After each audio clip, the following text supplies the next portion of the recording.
Hello everybody, welcome back. You might notice some camera quality differences or you might not, but I got a new phone.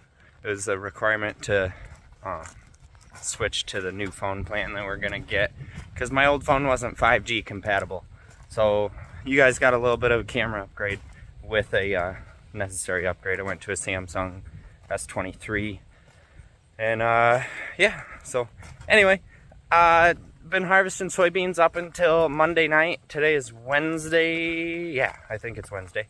And we broke the head and then it started raining late Monday night. Head's over there. What happened was we backed up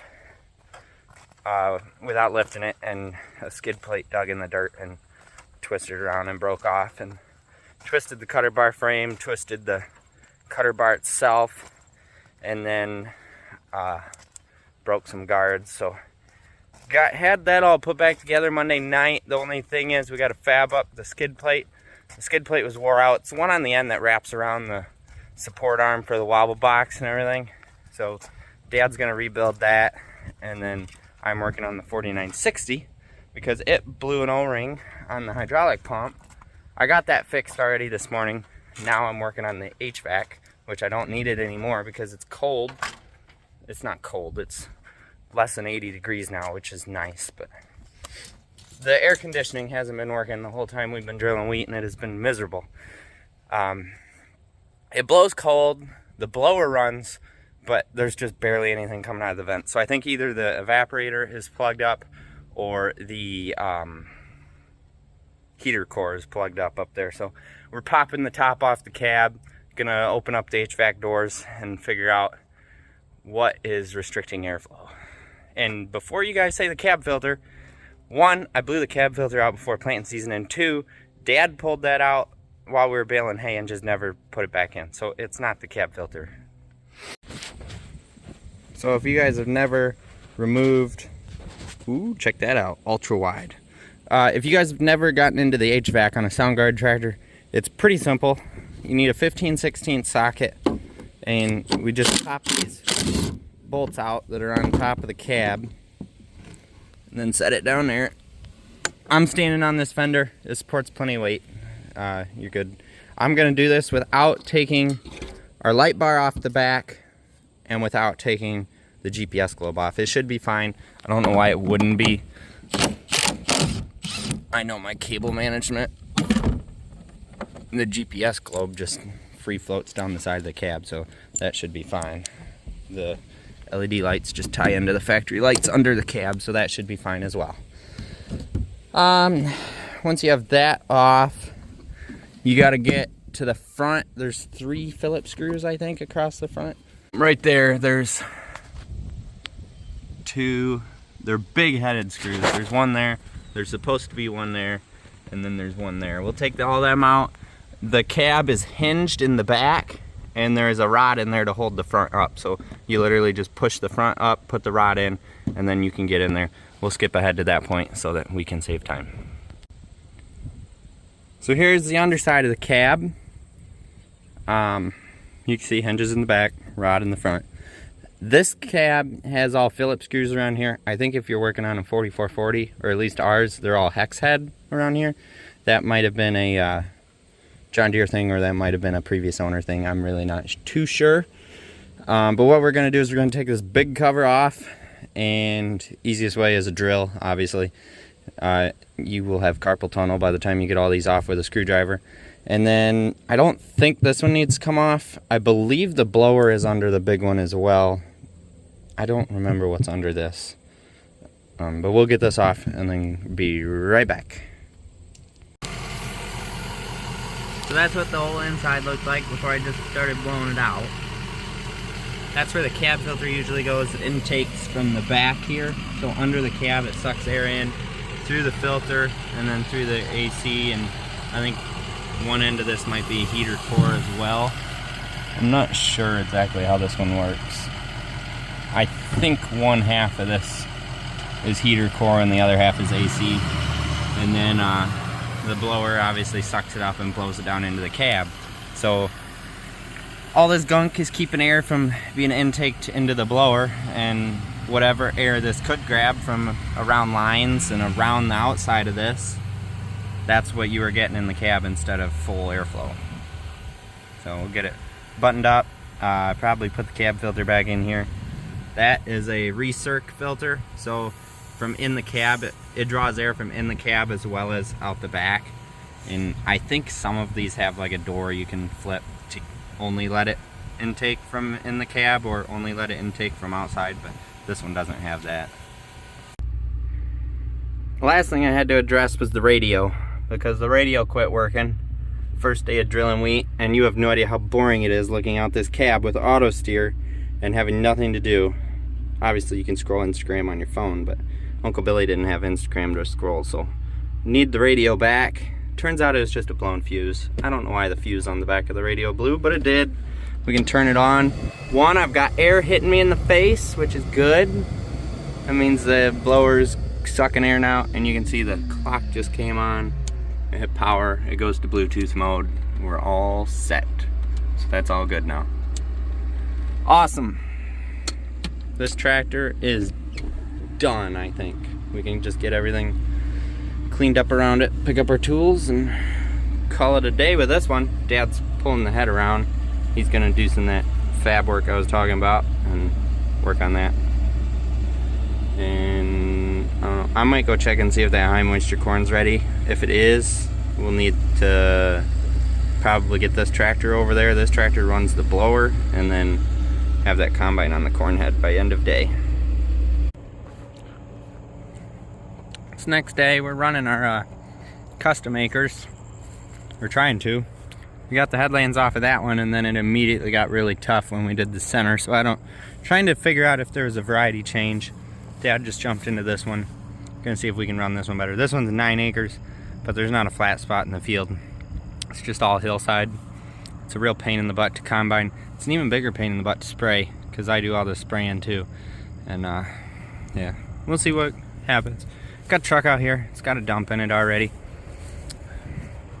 So we'll see. There's 25 acres here, and then we gotta go a mile or two east of here for the other 45 acres, I think. We got this 15 acres done. That 9 acres done. Dad's over there. We're gonna drop the head on the trailer, move down to the next field so that everything's there in the morning. Truck's full, so I can take that in the morning, and then there's about a dump and a half in the grain cart. So fun stuff. It's getting cold. It's cooling off now. No more warm. Oh, come on, Mac. Well, this video is jumping around more than I want it to, but I really want to show you guys this. We're out in a field that we drilled to wheat. You might be able to see it in this camera here, but it's rowable.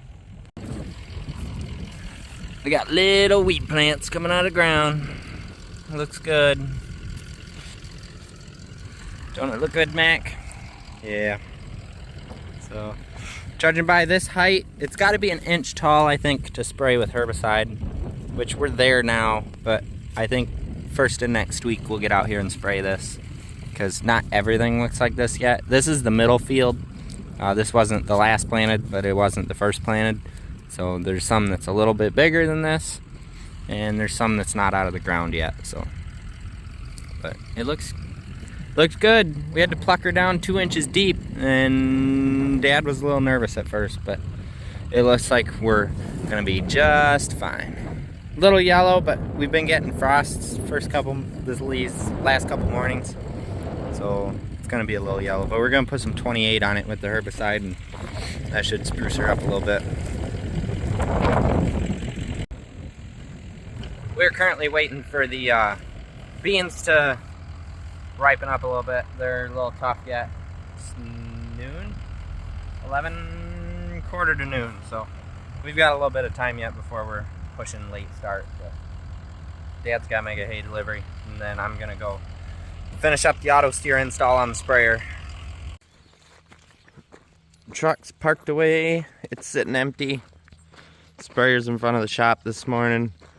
I was working on the auto steer on that the other day. Combine's not here. Combine's still in the field. bean heads here. We took the corn head down to it. We're gonna run some high moisture corn today for the same guy we were running beans for. We finished the beans up yesterday, and I'm not gonna talk about yields because they're not my beans and they're not my place to talk. I will say there is a difference between what he did, which is the dry spread program, and the all liquid program that we ran this year. A definite difference in test weight, which obviously always equates to bushels. And then, yeah, that's where I'm gonna leave that. This morning, I gotta grab some chain, some 60 weight chain, 260 masters. We gotta splice some more chain into the feeder house drive on the combine. For some reason, I don't know what happened. At some point we replaced that chain again since we did it the first time, and it's too short to run on the faster setting for corn. So I've got to lengthen it so that we can put it on high. It's always nice to change of scenery, so we get to see this for a little bit. Not a bad view. I will tell you what though, it looks a lot slower in the camera than it does in real life. We're going 3 miles an hour. Not great corn, but it is corn. It will make feed. The grain cart's moving down at the end of the field there. I don't think you can see it. But just chugging along. We're 14 acres in. I don't know how much we're doing, how much we're filling the silo. That silo there is the one we're filling, the upright. Our 4960 is running our blower, and then everything else is theirs as far as equipment goes.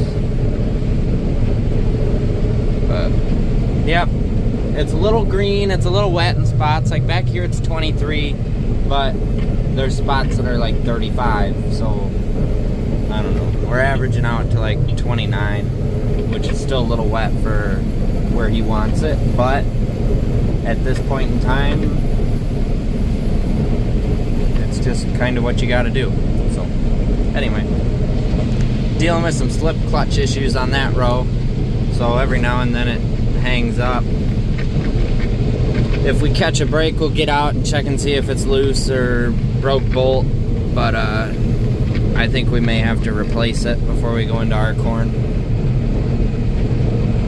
These green spots really don't help. Got to bump the head up so we don't take as much.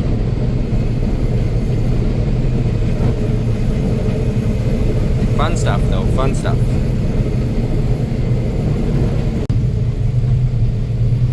You're not really going to see any more of me throughout the day. We'll start a new video tomorrow. Got a lot of stuff on the docket tomorrow. We're going to shell some of our corn. Just enough for some feed, get feed ground. We got to spray wheat tomorrow. And yeah, Dad and Mom left on vacation today, so I'm on my own to try and finish up the last 25 acres of beans. Won't be a big deal. Uncle Billy will be back. Uncle Billy's leaving tomorrow. He'll be back on Tuesday or Wednesday. I'm sure I can wrangle some help up. I just need somebody to pull the head around. But anyway, thank you guys for watching. Hope you guys enjoyed last phase of soybean harvest and some custom work and this and all sorts of stuff that we got into. So have a good one, guys. I'll see you next time.